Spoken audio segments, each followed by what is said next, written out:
இந்த எக்ஸ்போல என்ன பண்ணியிருக்கோம் அப்படின்னா வந்து பாஸ் 8 இயர்ஸாக வந்து எங்களோட அனுபவத்தில் நாங்கள் யங் பேரண்ட்ஸை நாங்கள் ஹெல்ப் பண்ண வரையிலும் அவங்களுக்கு என்ன தேவை அதை நம்ம வந்து ஒரு காம்ப்ளிமெண்ட்ரியாக நம்மளோட சர்வீஸை புக் பண்ணுறவங்களுக்கு நம்ம கொடுக்கலான்னு சொல்லிட்டு பேபி மசாஜ் பண்ணும் பொழுது எங்களோட பேக்கேஜ் புக் பண்ணுறாங்க அப்படின்னா வந்து அவங்களுக்கு கிளாஸ் நாங்கள் சொல்லி கொடுப்போம்.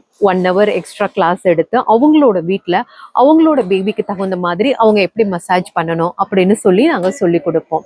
அடுத்தது மதர் மசாஜ் நீங்கள் புக் பண்ணுறீங்க அப்படின்னா வந்து அப்போ மெஜாரிட்டியான அம்மாக்களுக்கு வந்து தம்மி ட்ரீட்மெண்ட் எப்படி பண்ணணும் அப்படின்னு சொல்லி அந்த தம்மிக்கு என்ன மாதிரியான ட்ரீட்மெண்ட் தேவைப்படும் அப்படின்லாம் நாங்கள் இவ்வளோ நாள் சப்போர்ட் பண்ணியிருக்கோம். பட் ஆனால் வந்து என்ன இதை நம்ம ஃப்ரீயாக கொடுப்போம். ஒரு 10 செஷனுக்கு மேலே வருது அப்படின்னா அதை ஒரு ட்ரீட்மெண்ட் ஃப்ரீயாக கொடுப்போம்னு சொல்லி நாங்கள் பிளான் பண்ணியிருக்கோம். வாங்க பயனடைக்க.